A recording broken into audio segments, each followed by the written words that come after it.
Hey everybody, Chief Meteorologist Brad Panovich for SkiSoutheast.com, and what a pattern we have had to start the new year. It's been amazing. Honestly, the best ski conditions in the Southeast I've seen since at least 2018, maybe even sooner and earlier than that. It's just been crazy. And the pattern is pretty amazing as well. So as we go through this end of this week into the weekend, it's going to warm up briefly. There's a weak little ridge, and you'll see this kind of form there, a little bubble here over the Southeast.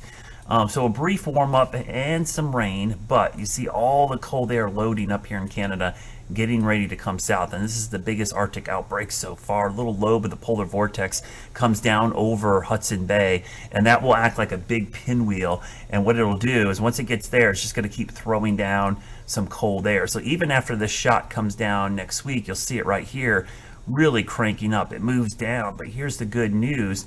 There is some blocking going on over the Atlantic here, which could allow this to reload, spin back, and come down in another surge at some point later this month. So you see this through the middle of next week, pretty cold pattern, and then you see looks like another surge late next weekend starts to move. I'm going to stop this next Sunday, and it does modify a little bit, but there's still a ton of cold air. We get more into a west to east flow, but that's what I'm watching. Is it up there? Could it come down? We've got pretty good snowpack to the north. Pretty good setup. So we've got a series of storms we're going to talk about this weekend. The first one is a fast-moving system that comes through Saturday.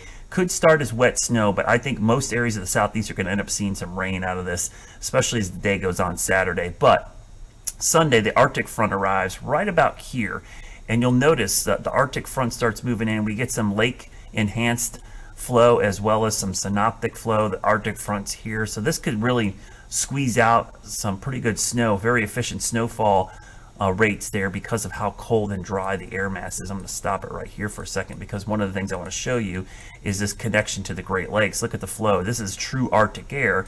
So as this spills across what is still relatively open waters of the Great Lakes, this is going to allow for some good setup for some good snow Sunday, Monday. I think an overachieving system for many folks probably don't realize. So MLK weekend, ooh, boy, could be really, really good Sunday into Monday. So if you're skiing this weekend in the Southeast, Saturday's going to get you down a little bit because it's rainy and warmy. But by Sunday and Monday, oh my goodness, that looks pristine. Honestly, that looks like great fluff. And then the Arctic air settles in. You see the big Arctic high, and then we watch this coastal low. This is a rare case where the trough is so deep.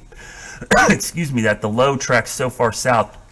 We call that suppressed, and it keeps the storm system pretty far south. So maybe too far away. We could see a little bit of northwest flow on this, but this is a rare case where the beaches are going to get more snow than the mountains of the Southeast. So kind of an interesting setup. Doesn't mean it's a done deal, but that's kind of what I'm seeing right now. Probably the biggest story is the cold air, right? We've got this big surge of cold air coming down.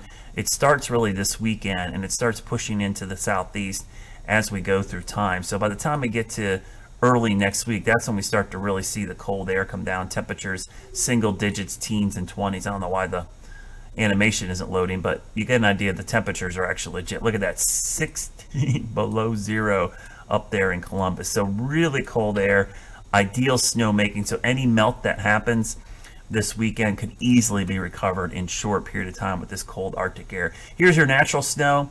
Again, through Saturday and Sunday, you'll see a quick little burst there. And again, don't be surprised that we see a little uptick here, especially for areas in Virginia, West Virginia, Maryland, even North Carolina. I think this is an overachieving setup, to be honest with you, how cold and dry this air mass is. So let's look at the forecast real quickly. You can see, let me get my head out of the way, my big honking head here. You can see, I don't know why that didn't update. Let me update this real quick. That is not the correct forecast. Ignore. There we go. So I do think Friday, some snowmaking north. Not ideal snowmaking here, really. Even though I have snow, this is that wet snow, so you can't make snow, but you might get Mother Nature snow. Really starting Monday into next week is when the snowmaking conditions ramp up. And again, don't sleep on this.